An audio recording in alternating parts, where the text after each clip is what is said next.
sure I'm on here. Here we go. Good evening. I'll bring this special Sebastian City traffic calming workshop to order. We could please rise for the Pledge of Allegiance. I pledge allegiance to the flag of the United States of America and to the republic for which it stands, one nation, under God, indivisible, with liberty and justice for all. Roll call, Ms. Williams. Mayor McPartlin. Here. Vice Mayor Adams has asked for an excused absence. Ms. Coy. Here. Mr. Gilmore has asked for an excused absence. And Mr. Hill is not present. Right. Thank you. So this should bring us up to our workshop item. So, Joe, is Mr. Watanabe going to do it? Mr. Watanabe, our city engineer, is going to make a presentation to kick things off. Take it away, Frank. Hey, thank you very much. Again, Frank Watanabe, your city engineer. I got a PowerPoint presentation. I just want to go through the basics of traffic calming, and then we could open up to any questions and answers. And after my presentation, I'm going to have the chief give a presentation regarding enforcement of traffic issues. Traffic calming, what is it and what is involved? It involves the key elements regarding educating the residents in the community about traffic calming, improving traffic safety and enhancing quality of life. Of course, reducing vehicle speeds and trying to cut through traffic, increase safety for pedestrians and bicyclists, and the key one is involving the community. Traffic calming really is a joint effort with the community. It really doesn't. I've been doing traffic engineering for over 20 years. I've done numerous traffic calming assignments in various cities, and without the community being involved, it really doesn't work without that the last key item. I just want to highlight again within the city of Sebastian's transportation element, what are our streets and what are our street classifications. We have 4. Within our element, we have what they call the US 1 corridor, which is the US 1, which is a 4-lane, 240-foot right-of-way. That's an FDOT maintained corridor. A minor arterial, that's what we consider our County Road 512, another 4-lane facility, 200 feet of right-of-way, maintained by the county. So the first 2, we really have no jurisdictions. It's when it gets to the last 2, which they call Collector Street, which is a 2-lane road, 80 feet right-of-way, and then a local street, 2-lane road, between 60 to 50 feet. The collectors and locals are the residential streets we have. Majority of those streets intertwine, and I'll show you the next list that has what we show in terms of the top 11 collector streets. And as you go down the list, you can see a majority of these are our major roads that carry major traffic. Good example like Barber Street, Schumann, Fleming, Easy Street, Vosel, Main Street, Laconia, Engler, Winboro, and Louisiana. So those are identified as the collector streets within our circulation element. Everything else then falls under the category of a local street. So I just want to highlight those are the issues those are the ones that are carrying our traffic. But going back to the traffic calming components, there are 3 key elements in all traffic calming. They call them the 3 E's. It involves the engineering, which is the investigations, the data collection, the field reviews, the educational component, which I consider to be part of the community involvement and getting the feedback from the residents, and then finally enforcement, working with PD and getting the coordination with the residents and on the engineering solutions. So all 3 is a key factor in traffic calming. Within that engineering component that I'll show you is, again, what we'll do, and we do that right now, is we get requests, log them in, so we could track them, whether it's through the citizen request line or through an email. We do a site investigation. We currently do that right now. As we get these requests, we go out and we do a site investigation. We go out and do a hand radar. Hand radar is more, you could say, it looks at other issues than our tube counters, but we also put out our tube counters. It does both the traffic volumes and speeds. We also do data research regarding looking at accident history. We also look at the design of the roadway, design plans, and we use a lot of times aerial mapping to identify what's around surrounding areas, what's causing the traffic to cut through neighborhoods. So those are some of the issues we're looking at. And then, of course, neighborhood input is critical. Education, a couple of key items that you want to make sure we want to highlight would be like adding it to the city's website, maybe adding some articles in the Pelican newsletter, maybe creating a fact sheet. Traffic brochures, group presentations, press releases, a workshop like this, public surveys, and then again, presentations to city councils and other community groups that we could do. Again, involving the community, which is a key component in traffic calming. Enforcement is the 3rd key element in tying in the Sebastian Police Department is we want to make sure this is all tied together with the engineering and the residents and the support from the residents. So and the chief will have more details on the enforcement issues, but it's always a critical component. However, in traffic calming, the enforcement is not the solution usually. A lot of people say, we need more enforcement and that'll take care of the traffic calming issues. It really is all three: engineering, the education, and the enforcement. And really, a lot of times, it's the involvement of the community. Majority of the time, the cut through and speeding are the people who live on that street. So it's a process of making sure that you respect your own streets. With that traffic calming, what we have typically in a traffic calming situation is you have several levels, and I've done this numerous times where we create like a level 1, level 2, like a 2-tier process. And the level 1 has some of the basic stuff that we could implement really quickly. After we go through the investigation, we add some additional signs, speed limit signs, markings. Stop signs are allowed under the MUTCD as long as you do an engineering study, and the engineering study warrants under reasonable justification to install an always stop as a traffic calming device. And I've done that in numerous cities, and it has been worked very successful in the right locations under the engineering study. And other street stripings. As you go into level 2, they're the more, you could say, costly, but the more restrictive devices: traffic circles, speed humps, speed cushions, access controls, are some of the level 2 higher end stuff. And then intersection modifications, where you may want to restrict turn lanes, like the right turns in, so the neighborhood then pretty much becomes a one-way street. Some of those issues are issues. We talked about a level 1 where we add the Keep Kids Alive Drive 25. This was a program that was established by a resident. At least 20 years ago. Has been very effective. This photograph came from a project I did up in Howey in the Hills, which is up there by Lake County. We had a program like this. We developed a traffic calming program for the town, and then they put them on their garbage cans, and they brought them out every week, and it was very successful. The reason why this works very well is because it's only out there for one day, and they pull it back. Typical signs, if you go out there and leave them out there for a long period, they forget them. They don't become an issue anymore because people see them all the time. When you drag them out for one day and you bring them back, people notice the signs. And they respect the signs. And you see that the community is all involved when you see a street with all the trash cans with this, the sign on them. So it was very effective. And it's very, very cost, from a $2 sticker you put on a garbage can. As you move into a level 2, that's where the community support comes in. We would highly recommend some sort of a request form that comes from the community. I've done this in numerous forms, and if there's an individual who wants to do a traffic calming program, I want to go into the phase 2, he has to get at least 2, 3, in our situation, 5 other residents to sign a form that says we want to move forward with a level 2, because we feel that we need to have more restrictive measures. And then in that process, then we continue on. If you look into those other level 2 speed humps, traffic circles, whatever, and then in that process, highly recommend if they want to move forward with a more restricted device, they do a petition and try to get at least 51% of that corridor, the neighborhood, the street, to buy into it. Because many times I've done it where if it's just 1 or 2 residents saying we want it, we speak for the community. I've installed speed humps and cushions and taken them back out. Because the majority of the community comes out and says, we didn't want this. So it has to be a buy-in process. And if there's any additional funds, usually sometimes these costs for speed humps are considerable. It needs to have council approval usually. So that's the phase 2. Good examples I'm showing right now are some level 1s and level 2s. So level 1s are some things that we've already done already. Stop sign, that stop sign was on Wimbrow and South Easy Street. The speed radar trailer is the one that Chief has, and the rest of the signs. Below it are some other devices that we had. The speed cushions are similar to speed humps, but they're patches made of rubber, recycled asphalt that you bolt down onto the roadway. They're about $500 a pair a set. So they're kind of inexpensive, but they still have to be installed, so there is associated cost. But those are considered to be like a level 2. I do want to then highlight speed humps. What are speed humps? Because you're going to hear it all the time. And what's the difference between speed humps, speed bumps? And this is kind of a quick snapshot that says what are the 3 components. A speed bump is what you see at Walmart. Speed bumps are typically 4 to 6 inches high, and they're really short, between 1 to 3 feet, and they're abrupt. A speed hump is usually 10 to 12 feet wide, 3 to 4 inches, and it's an undulation in the roadway. Typically made of asphalt, and it's an undulation. And the reason why it creates that undulation, it creates the vehicle to slow down and go over the speed hump at a gradual speed. So as it notes on the side, it's made of asphalt, slows the vehicle. It does have an impact of emergency vehicles because the intent is to slow the vehicle down. It does then increase your travel time because along a corridor, you put several speed humps.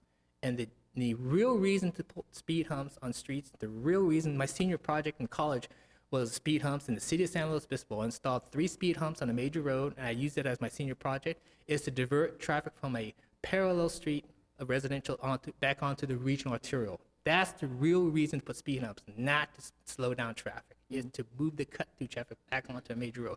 Done right, it works. So those are the reasons. Speed table is the last one you'll see. We installed one, not so good, at Kenton Hiram's. Usually there's a sidewalk or a crosswalk in the middle. And what happened was we flushed the end so gradual that you can't feel it. There should be a slightly more abrupt, as you should see on this picture, and that's what a speed table is. Usually what it is for pedestrians to cross. So the two key issues of speed bumps and speed humps are the two ones you see, and the ones you see on public roads are the speed humps. You would not want to put a speed bump on a public road. So I just want to give you a history of what's speed humps and the design of speed humps. And then finally, our traffic calming philosophy that we want to promote is typically the engineering staff will get a response from the citizens, and then we'll initiate a traffic investigation, which we do right now. Within that investigation, we try to get community input, as always. We work with the PD in terms of monitoring and doing the enforcement. And then, of course, the key one is we want to implement the least restricted device and then gradually move more to a more restricted device. In other words, a level 1 to a level 2. And that pretty much is the overall traffic calm and our philosophy. We do this right now within our engineering people, and then I'll be happy to answer any question. Frank, what's the cost of a speed table?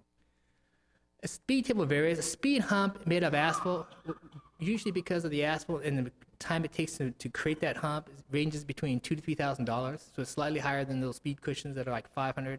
So now it's $2,000 to $3,000. So a speed cushion with the tapers gets a little bit more higher, like maybe $5,000, because you're adding more asphalt. It's really the labor intensive to make the template to install this piece of asphalt. Our city crews could start looking into maybe, if we were into doing a lot of speed humps, maybe start implementing that if that's the direction we want to go on speed humps. So it can be done in-house too. A lot of cities do their own speed humps. Right, well, I wasn't looking at the speed hump because that makes it slower, but the speed table, which you had on the slide back there? Yep. That can go for up to 30 miles an hour? Correct. What does that cost? Is that 2,000 to 3,000? No, more like 4,000 to 5,000 because there's more asphalt. And That sometimes, costs more. and sometimes in the middle, you may want to stripe it a little different, make it look nicer. Sometimes you may want to put like a brick paving in the middle. I've seen that in numerous places. So it depends on how you want to install them and the cost. The cheap end, 3 to 4. Upper end, maybe 5 to 6. Okay. All right, because I was also thinking, because I understand, the police have to respond on certain places. Yeah. Is there a way, because there's some streets that we have more problems than others, but then again, it's like, you put them there, then they just go off to the other street. And again, I know the police have to respond. Is there a way to stagger it? So it's going one, on the northbound lane, but then, they could weave in and out, and supposedly when police vehicles or fire department, you're supposed to pull over to the side of the road anyways. But, they could weave in and out of them and go at their speed if people are doing what they're supposed to be doing. and the impact was more for fire and emergency vehicles. In the history of speed humps and you'll see the speed cushions that we have now that are on Indian River Drive, they're like patches. They're designed so that an emergency vehicle, not the police, but a fire engine or an ambulance could straddle it without doing the hump. The reason why it was more critical, in my younger days, I was a firefighter. In my younger days, remember, the fireman was in the back of the rig. So if you went over a hump, the guy in the back is going to get projected. And that's why back in those days, the fire department would say you can't install these because we have guys on our tailboard. Nowadays, you don't see that. They're on the crew cabs. And the rigs ride really nice. Same with the EMTs. When I was an EMT, when you have a patient, you go over one of those bumps, you're going to lose that patient. Nowadays, the vehicle's a lot more, the shocks are better, so you could go over the humps without any severe abrupt undulations. The reason why you want to keep them not separated, because then cars will try to swerve around it, and then now you have potential head-on conditions. So that's why you try to keep them in parallel. And when you have the patches, an emergency vehicle can still straddle, designed to straddle over the patch, like a fire engine or an ambulance. What did the ones down at Captain Hiram's cost? $500 for a set. $500 for a set? Yeah. And they're good with emergency vehicles? Yes? They're designed for the wheelbase of an emergency vehicle for a fire engine or an EMT unit, paramedic unit. Not so much as a police unit because they're the same size wheelbase as most cars. But they're made just for the wider base vehicles. And really, again, the fire department, and the fire department was back in my days was when the guys was in the tailboard. Thank you, Frank. You have any questions, Ms. Kwan? Okay, I think the chief's going to give a presentation on the enforcement part now.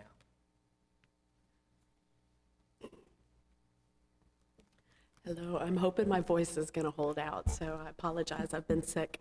Barbara, are you going to?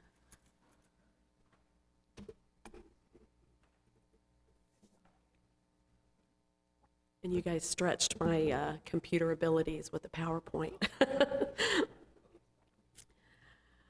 Okay, when we started this, we went and we reviewed, and we found that we have 38 streets in the city of Sebastian that we would classify as chronic, with complaints from your neighbors, the officials, whether it's been council persons or whomever.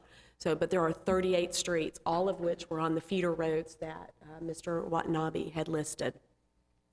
What we typically do when we get those complaints is we look at all the data. We run through our database. We check out if there's been crashes at any of those locations. We look at the activities, the time of day of the concerns. So when these people call, if they're willing to give us the information, we try to find out, is it just one or two cars? And if it is it a neighbor? Could you let us know who it is? Because then we will go and speak to, if it's a teenager or an adult, whomever, we will go and speak with them. If it's during traffic times, like 8 o'clock in the morning, if that's when it's, more concerning, or is it in the evening hours? So we do try to get that information and try to have officers out during those times. We will also we currently have 2 of the trailers, so we will deploy them at different locations. We have a list that the volunteers are the ones that take these out every day or every week. And we have a list right now backed up with 30 streets that it just rolls through. They just moved them this week to the 600 block of, I think, Lake and Tulip. So they were on Main Street and Easy, I believe, right before that. We also, when we get these complaints, we try to do traffic enforcement, meaning the officers, when they have some downtime, they will try to be visible in those locations, try to stop cars when they observe violations. We are pretty active with PSAs, public safety announcements. We go to homeowners groups. We constantly are talking about slowing down, making sure people aren't in a rush, take your time, don't talk on your phone, don't text. We also participate in the AAA traffic school here in town, where we will go and talk. I will send an officer to talk to them about traffic laws and obeying those laws. The city TV, we are on that as well, and our social media. We have Facebook. We are constantly putting out public safety announcements about the traffic, the school zones, making sure that people are paying attention to keep our community and our pedestrians safe. Then we work with our traffic engineer, and we do a traffic study. They will deploy their equipment out. We look at that data to determine if it's a chronic problem, if it's only 1 or 2, if we're finding out the different times of days that these speeds are happening.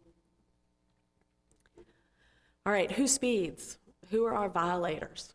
Is it teenagers? Is it the elderly? Is it the middle age? Or is it males or females? It's all of them, exactly. Here in Sebastian, I can tell you, I'm not speaking nationally, but I can tell you it's equally everyone. Everyone is an offender. What are the various violations that we're addressing? We have speeding. How do we catch people speeding? We have a term called pacing. That's where the officers, we have our vehicles calibrated every 6 months, where our speedometers are right on the money. So we have to pace a vehicle for a short distance to get a good speed on them. And that's important because if they're written a citation for speeding, you have to have all of that documented, because if they go to traffic court, you have to have that information available. Or they utilize radars. We have radars in every police vehicle. Some of the other violations that we're addressing that run right along with the speeding are failure to obey your traffic control devices. They're running stop signs. They're running the yield signs. They're running red lights. They're texting while driving. They're not wearing seat belts. There's just so many violations that we're seeing. Why are people speeding? Why are they doing this? Everybody's in a hurry. They're running late. They're not paying attention, they're on their phones. Is this a societal norm? And it is. You know, we are not alone. I talk with other police chiefs from different locations, and we are experiencing growing pains, which are the same as other communities. What are some of the solutions? We can ramp up our PSAs, which we've done. More traffic officers. We currently have 1 traffic officer assigned to primarily work traffic. I think unmarked vehicles will help, because obviously what does everybody do when they see a marked patrol car? They hit their brakes. And we're certainly open for suggestions from anyone. Now, any questions? Just one question I have we identified any areas where there's been accidents? No. You know, a lot, no? No. Because it seems I always, and it was just one the other day over by the Cumberland Farms on Barber and 512. It seems like accidents happen there. I see at least 4 a year, and I'm sure there's more than that. That's just the ones I see. We do have accidents there. It would not be classified outside the norm. The one location that we probably have the most would be Jackson Street and US 1. But you also have to look at the number of vehicles, the amount of traffic that goes through on a daily basis. But no, most of the roads that we are seeing, which we're getting complaints, we're not getting as many complaints from 512 and US 1. But our concerns are the residential streets. And we just don't have the accident base to show that these violators are causing accidents. In the 30 streets you identified for the trailer deployment, is that trailer, is it tracking speeds as well? I mean, is there a way to collect that data? Or I know we can't send tickets to the people, but take a picture of the license plate and maybe send an officer over there and saying, hey.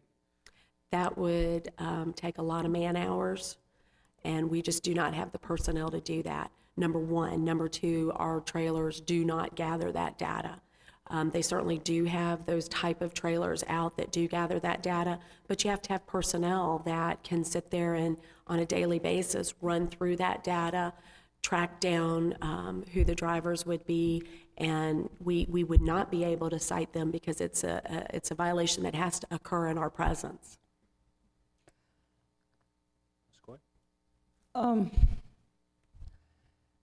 In just observing traffic in our city as a citizen sitting on a park bench downtown or looking out my window at the stop sign on the corner where I live,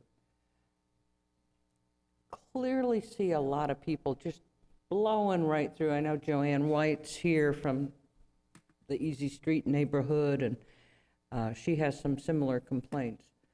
I mean, just blowing right through. The stop sign doesn't even exist anymore for many people.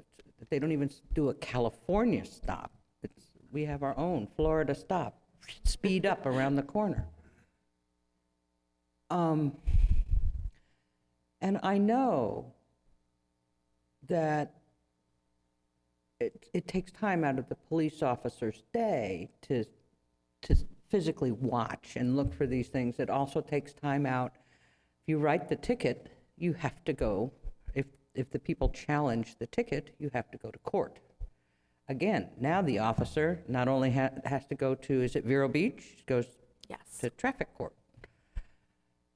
Is there any way to expedite or make that system more efficient so that if your officers are writing tickets and have to go to Vero Beach, is there a way to set it up that Sebastian goes on a certain day? Or you say no? No, as a matter of fact, the sheriff even looked into that because they have what they call a common Wednesday, and he was hoping to get all their traffic court dates on Wednesdays to offset overtime. And we have to work at the judges, I mean, it's their schedule. But answering your question, that's not the problem with writing the tickets and going to court. The officers can do that. That's not an issue. They do when they have downtime, meaning when they're not answering calls for service Right. or doing something they've been assigned to do. they have that list of those key locations, and they're logging out. I mean, we have the documentation that they're logging out, watching those particular spots. Most people aren't going to just blatantly do it in front of a marked patrol car. So there, there is that. They are going to behave when there's a police car there. But we can't put a cop on the corner all the time. We need to change the behavior of people. And we're going to do that with education. I mean, and Mr. Watanabe's correct. We need to educate the community. We need to get people involved. I know I stop cars. I've written tickets. I've stopped vehicles. I drive an unmarked car, so people don't recognize me. And one of the things I always tell them is, you don't want people speeding on your street. And that's something we've encouraged our officers to do, is just to educate, to let them know that other people live on these streets. And if they live there, they certainly don't want people speeding. Mr. Watanabe spoke up about some of the violators, some of the complainers that we get are also some of the violators. I personally have seen where I have been out there running radar or checking on one of these streets that we got complaints on, catching someone who says, "I'm the one that called you, I don't mean me." Well, unfortunately, it's everyone, and most of the people that are speeding, like last year with Barber Street, most of the people lived, guess what, within a few blocks of Barber Street. And unfortunately, our offenders are our own residents. Ms. Coy, we also looked into bringing traffic court to Sebastian to save on the thing. Well, But I think it came down to, out? I hate to say it came down to money, but, the county does collect a lot of money for that. And, because we went over and, I had talked to the court administrator, because our magistrate, he handled traffic court in Palm Beach County. So that was, we looked into it. There's no way that we can change it for local control for traffic? You're laughing, tell me. No, I don't believe so. And Mr. Griffin is much wiser than I am. But I keep pushing the issue. I mean, that sounds like a great way to go. I mean, if we can take control of it. The control is with the chief judge of the circuit, and that's the issue. If we can crack that nut, then we could do it. So, And who might that be?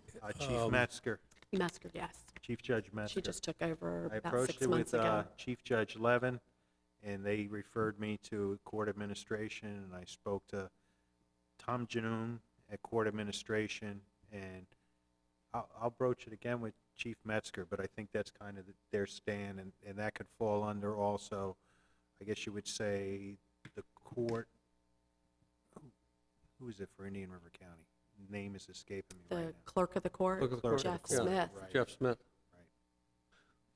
If it's a money thing, I mean, we can share the revenue,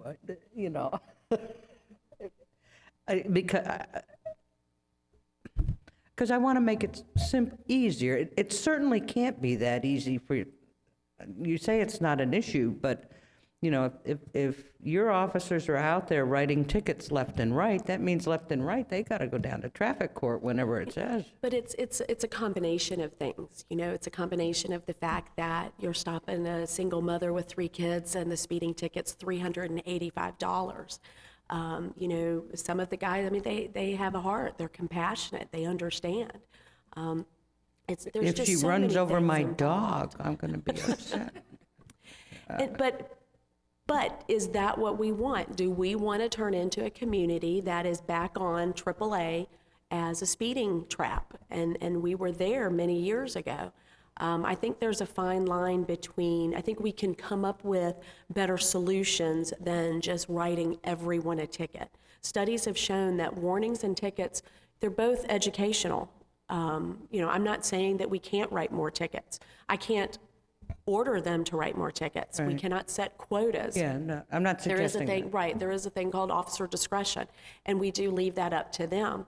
But there's also, these guys, we are busier than we have ever been. And they are handling, 45 to 50,000 calls a year. And, we are just not the way it was 10 years ago, where you can devote 3 or 4 people to running traffic and doing only traffic. Though I really don't want us to go back to that, get the reputation of the speed trap. I remember that, I think there's a happy medium, don't get me wrong. Yeah, and I think it's time, too, that, I think it kind of falls in the same area with a lot of things that are going on, I think, with the city right now. Gosh, look at the park.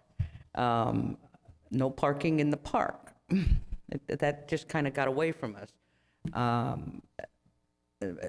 Perhaps the same thing is happening with the speeding and it's, we don't want to be the land of no, and we want to be nice, but maybe we're being too nice sometimes. I'm not saying go out there and be mean chief. We want people to like it here, but where is that line where you have control back and people respect the rules? Like the sign. Okay, there's another thing, the signs. How nice, I gotta say, Chief, too, because you've got code enforcement. Thank you, thank you, thank you, thank you, thank you. The next day, it looked better in town. The As next, soon as I went back to work, I Day. told them. it but- really started looking good. And I don't think it's a lack of respect for the rules. I think we are just looking at, this is just the norm, unfortunately. I'm not saying that it only happens in Sebastian, because that's not the case. Yeah, and I don't mean to imply It's not that we've lost that. control, or that we're being wishy-washy, or we're allowing people to just go with a warning, because that certainly isn't a valid point. Everybody is dealing with the same issues. They're dealing with the same things in Vero Beach. They're dealing with, this on a much larger scale in Palm Bay, Melbourne, West Melbourne, everybody. Unfortunately, the populations are getting to the point, and we are becoming, where we're a bedroom community majority of the time, we are also a commuter community. People are driving to and from. If you are out in the morning and the evenings, there are certain roads you just can't take between certain hours, because either everybody's coming back into Sebastian or they're leaving Sebastian to go to work. And frankly, it's hard to catch those people when you've got a steady line of 100 cars Right. to turn around and catch that one who was leading the pack doing 38 and a 30. So it is difficult, because the officers do have to weigh their safety as well to get that violator. I get it. I do.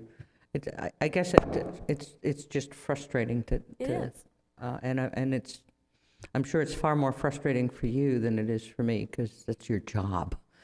And I'm not saying our community is bad or our community is dangerous. You have your priorities. There are far more dangerous things going on than just speeding that we need to take care of. So I'm kind of hearing you say we need another traffic cop. I would not turn more officers down, let me say that.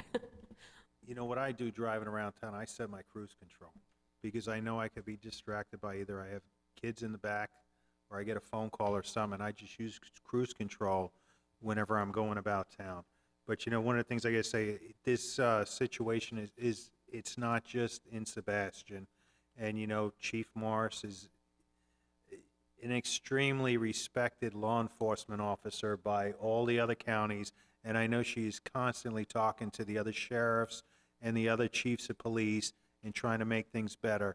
And your officers, they're everywhere, but they can't be everywhere at the same time. And I know they are making, doing the best they can, but it's like if they position themselves on Barber Street, I don't know if they go social media and say, don't go down Barber Street, go They down do. Laconia, go down Easy Street, or something along those lines. But you guys are everywhere and doing the best job that you possibly can. And I mean, I was down, setting up the memory field tonight, and I seen, there was a couple people got pulled over for going northbound on US 1. But you guys are doing the best that you possibly can, and I really appreciate that. You know the old story, there's never a cop around when you need one. But also, there are applications. We are dealing with the technology. There are applications out there that people log in, it shows where the police are.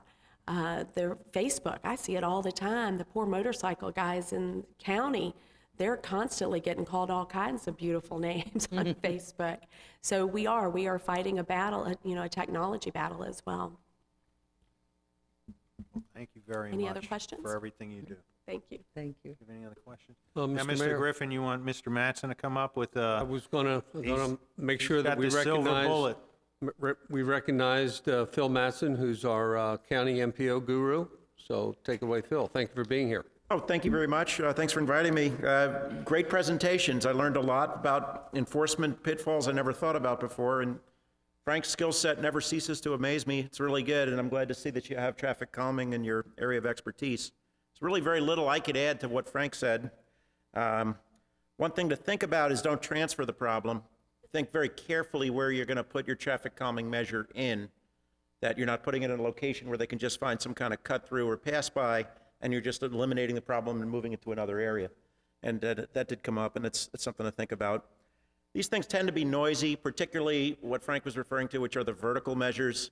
As cars go over, you hear sets of tires. That's probably one of the most common reasons people ask you to take them out after they've been in, that they create a little disruption or noise. So it's something to think about. The devil's in the details in some of these measures. Frank alluded a little bit to horizontal measures, and horizontal measures are the things that are kind of laterally across the roadway that slow traffic down. He had a picture of a small traffic circle, I think, little traffic island. I remember I used to visit my father every week in Palm Beach, and they put a bunch of these in suddenly. I mean, this thing must have gone into full of trees, everything. And it looked like an alien. I just froze. Oh my God. But basically, it was at a non-stop controlled intersection of two roadways, and they put this tiny little circle in the middle. They can go in pretty quickly.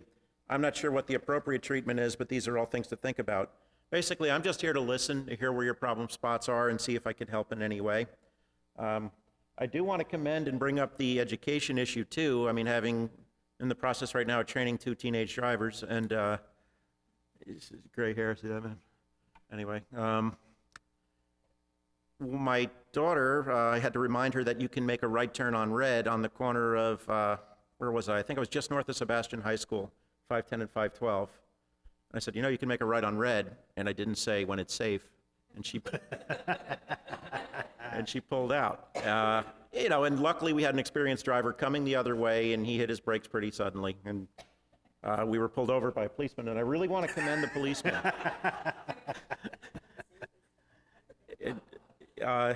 He was, when he saw that she was a learner's permit, they get that vertical instead of the horizontal license, he said, "Oh, you're a learner." And he gave her a long, slow, patient lecture. She was terrified. The lights were on. Wrote her a warning, and then really explained to her, and was actually very encouraging to her. He goes, keep on learning. I mean, this is good. It might have been her 3rd time out in the car. So I think it was a very patient and a good approach to it, and I want to commend your officers for taking that approach, because education's the key. Another idea, I know they're bringing driver's education back after a long hiatus. I don't know the detail of that, but that's a really good opportunity too, I think, to get them while they're young and just learning, and let them know that some of these are the issues. So, not much else. I didn't really prepare anything, but I did a little bit of research here, and I want to thank you and encourage you to keep up the good work. Since you're here, Phil, Yeah. on 512, right by, just past Fleming Street, somebody ran over 2 traffic signs. They're bent right over. It's been that way for about a week. One's a speed sign, and I think the other one's a blue evacuation route. Right near that little memorial as you're going west, it's on the right-hand side. Okay. They're bent right, somebody ran over them. I'll walk it over tomorrow morning. We have a new traffic engineer, Kimberly Graham. It's a resource that we can use obviously on the county roads, but maybe somebody that could also lend some assistance on these other issues. So I'll bring it over first thing in the morning. Okay. That's too bad. I guess one thing to bring up to you, Phil. I was down to see you the other month, and you took me into, can't remember whose office, and they had the signals. You see the crossings. Is there any way that Mr. Watanabe can get access to those crossings? Oh, the camera? I think the office was Chris Morrow's office. He's got all the screens. Yeah, it's John Ankeny, technically, it's the guy. He's across the hall from Chris. And I don't know what the policy is on that or how easy it is to port it. I'll have to see. I know they don't record it because they get a lot of calls from lawyers. Hey, on the night of February 14th, I want to get the tape of what happened at this intersection. They don't keep a digital recording of those. I guess it brings up another issue, technology, and how technology might help in all of this. I think there was a technology that came and went quickly, which was the red light traffic cameras. I mean, they couldn't have been retired quickly enough. They were actually done in by the state legislature. But their idea was the same. We don't have enough officers. There's a way to automatically kind of do some of this work.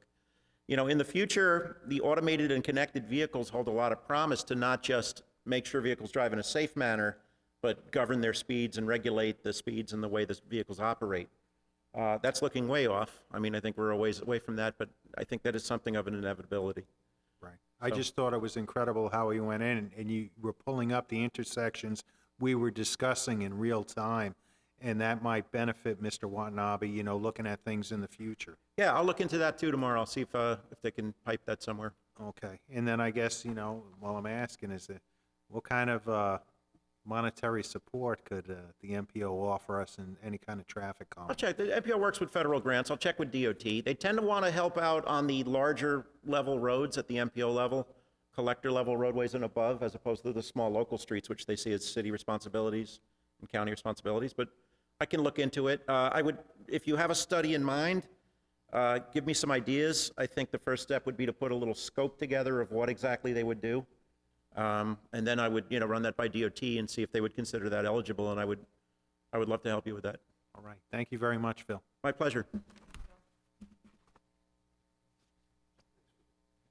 Is there anyone from the public who has any input on traffic calming measures? Yes, sir.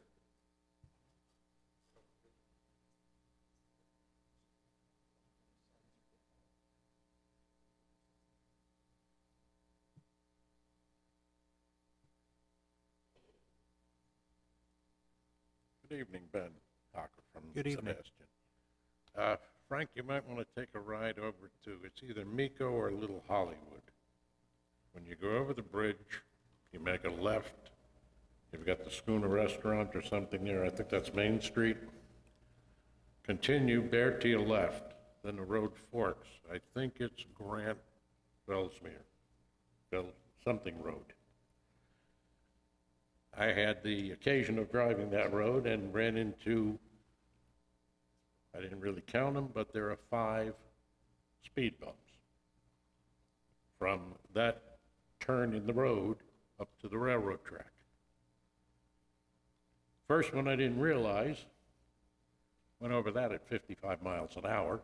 Didn't bother me at all because of the distance and the length of the speed bump. The golf cart speed bump that we have on Indian River Drive, that actually does a lot of slowing down because people have to stop. You just can't ghost over that one. I also can't get over it with my little collector car. It's only about that high off the roadway.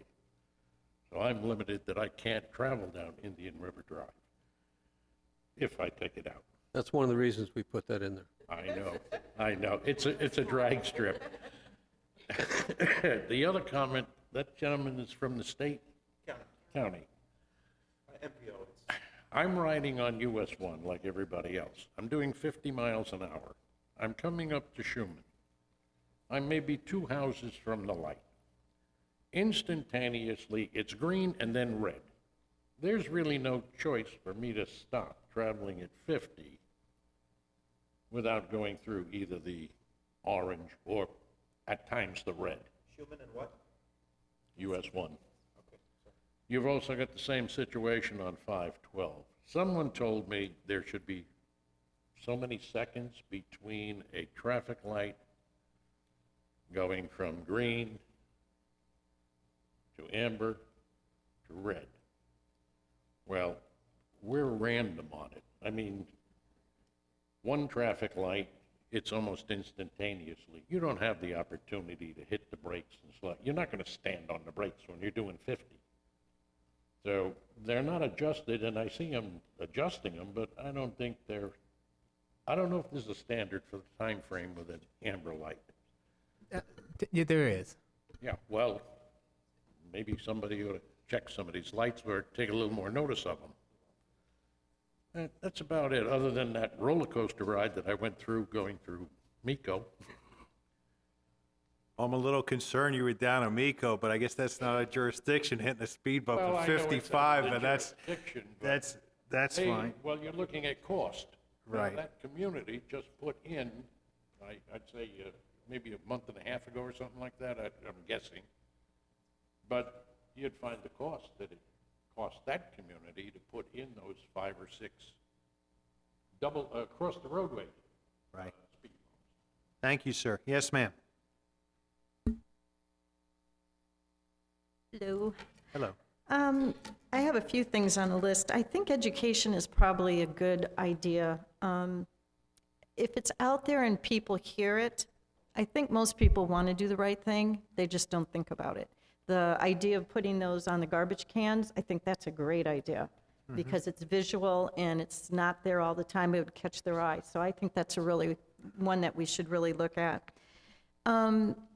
Getting out messages, radio, TV, newspapers, neighbors talking to neighbors.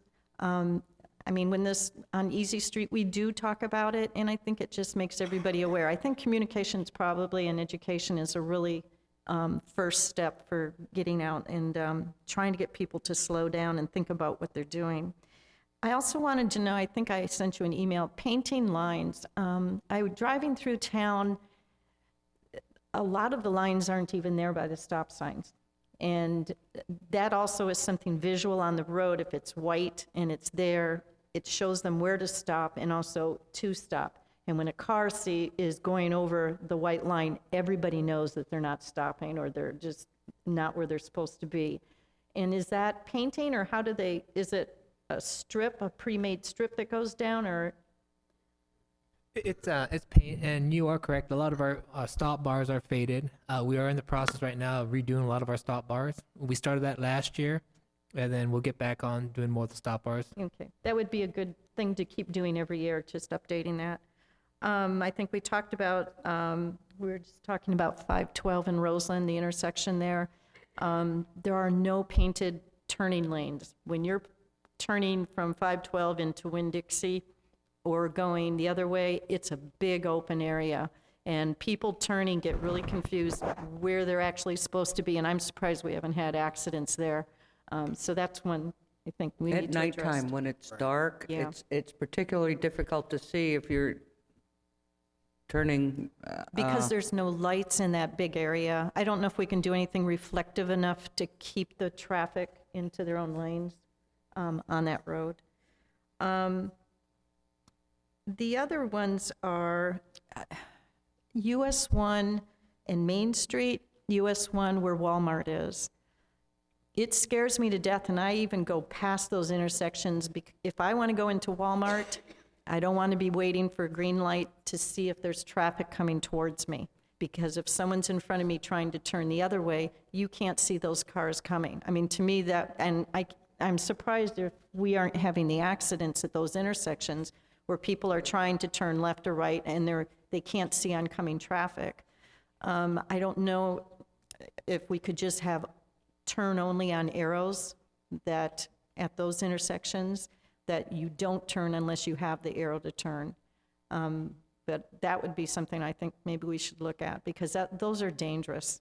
And you get older people in there also trying to creep out into the intersection to see if anybody's coming. Well, they're going to get hit.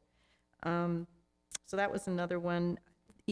Easy Street, 512 coming from 512 onto Easy, going to Lake and Easy. I think I'd like to see 3 stop signs there. It's kind of a fork intersection. And people coming off of 512 onto Easy Street, they're coming off of 512, they quickly take that corner on Easy, or they're going straight to the left onto Lake, and they don't take their feet off the accelerator. Once they get off 512, they're going. Most of the time, they aren't using signals. And people that are trying to cross, walk across, or cars that are waiting, it's just a really dangerous intersection, I think.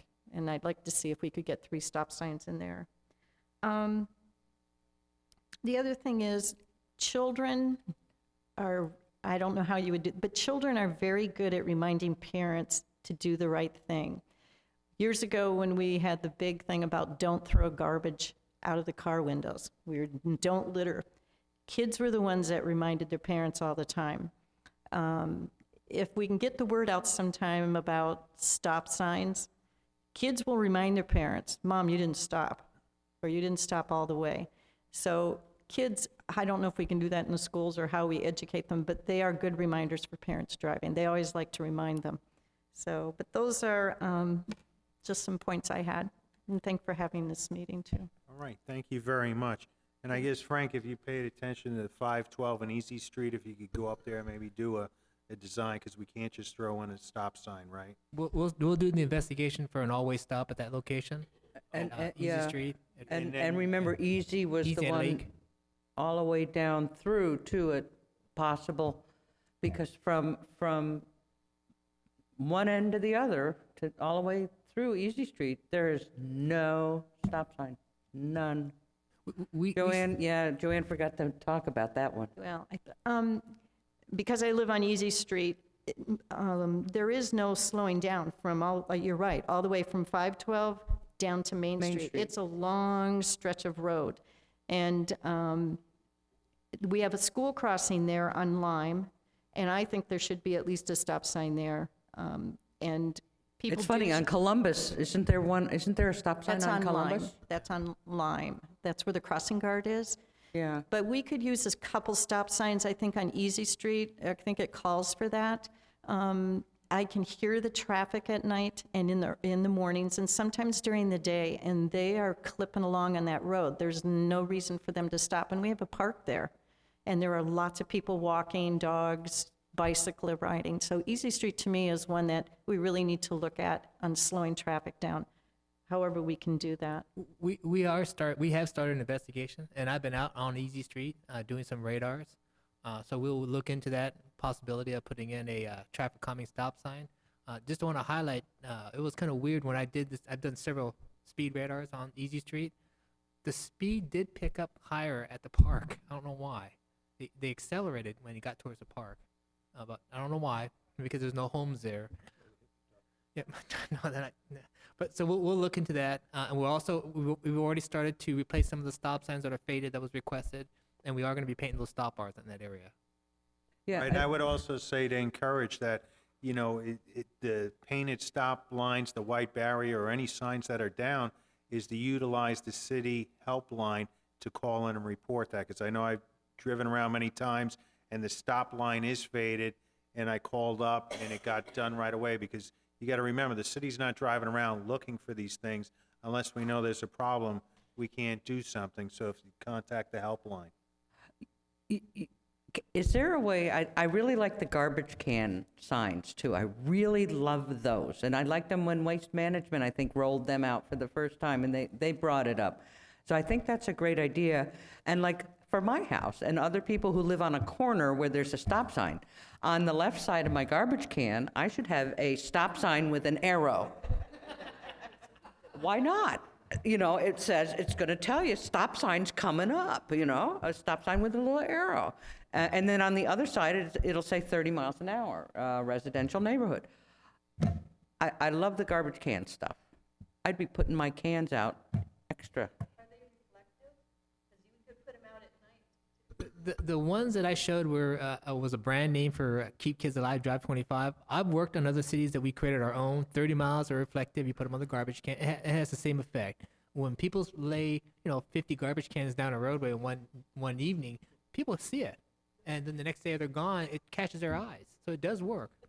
Have you seen any with like the stop sign? Well, if we did our own, we can make it whatever we want. The problem is you put the speed limit sign as more of an advisory. You cannot put regulatory signs like on moving garbage cans because it makes an issue when you have a stop sign being dragged around. It wouldn't have to say stop. It could just be a picture, the hexagon, and then a little arrow. Stop sign is coming up.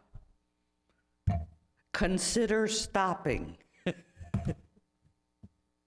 Well, Anyway. I would like to see at least, that you're saying the ones we put down near Captain Hiram's were $500 a piece. I would like to see at least, maybe a couple of those put down on Easy Street, or on Barber, on Fleming, on Laconia, because you got those long areas of drive and it kind of breaks it up. I know that those are some of the problem areas. I'm sure they're on the top 30 streets, and those seem to be ones we hear a lot of problems about. And I don't know how much we can put towards it, but I think that could help in some area. Frank made a slight mistake on the cost of those. It figures. Right. They come in four sections. each section is $500. So you're talking 2,000. So, and they're put together as in Hiram's, one on the south side, one on the north side, and then over in the other lane, south side, north side, so there's 4 of them. Now, why did we do that at Hiram's? It's really as a test thing, but also because we had a fatality there a couple years ago. So, and because a lot of foot traffic, we wanted to do that as a test. Frankly, I think that works. I think it has slowed things down. And because of the foot traffic in other areas of Indian River Drive and the commercial activity, I think we might consider that other areas there too. But we'll look at these other suggestions that you have also, Mayor. Okay. So, I mean, that's it. You know, and again, I appreciate, I know Frank, anytime I come with an idea, he's always receptive and looking into it, as well as Mr. Mattson out there, and we all just want to try and slow things down a little bit. So, but I really appreciate all your efforts and everything you do. Anything else, Ms. Goy? You brought up Mr. Mattson and the MPO. Thank you again for all the work and the help you gave us to reduce the speed on US 1. I think it helped. I really think we're at least 5 miles less. Yeah, people are still driving 10, 20 miles over the speed limit, but we're 5 miles lower than we were before. So thank you for that. That was an effort, so thank you. All right, let me throw out a shout out for Mr. Mattson. Are we still looking for members to join the Citizens Advisory Committee for the Metropolitan Planning Organization? Yeah, absolutely. We could use Sebastian members on TDLCB as well. It's Transportation Disadvantage Committee, CAC, Citizens Committee. There's a new bicycle group in the county called Bike Walk Indian River. It's not associated with me. It's a citizens initiative group and advocacy group. And I've been telling them, try to get some North County representation. So if you know anyone who's an avid cyclist, we'd love to see somebody from up here too to help out on that committee. So there's at least 3 opportunities. All right, thank you, Mr. Mattson. Ooh, real quick, I Yes. just thought bicycles, while we're on the subject of bicycles, and actually, you just gave me a trigger word here. Nowhere are cyclists permitted to ride double. Is that correct, Chief? Chief is nodding her head, yes. One alongside of each other. I had real, thank God, it was not a dangerous situation, but there were 2 cyclists, and I think it was on Fleming Street, riding side by side. They were going along at a pretty good clip, but still, I had the leeway of passing, and when no cars were coming the other way, I had to go all the way in the lane to go around them, and they just totally ignored the fact that I was back there. So as I was going around, I wanted to let them know that only one. So I'm going, one. Now, I'm sure they couldn't tell which finger this was. I got thinking about it afterwards, because I did go around and the guy gave me the thumbs down, and I'm thinking, and then I thought, well, he couldn't tell that was my index finger. But please, I love the fact that we are being more bicycle friendly, and I think it's wonderful. But these are our roads for cars first, and we accommodate cyclists the best that we can. So just wanted to take that opportunity. Thank you. Thank you. Mr. Griffin, you have anything further? No, sir, I do not. All right, well, just to make a reminder that tomorrow is the Memory Field dedication in Riverview Park, and that's for 145 children who lost their lives due to abuse or neglect in the previous year. So if you have the time, come down. The field will be up until May 4th, and it's a real sobering moment to take a walk through. So being no further business, this workshop is adjourned. Thank you.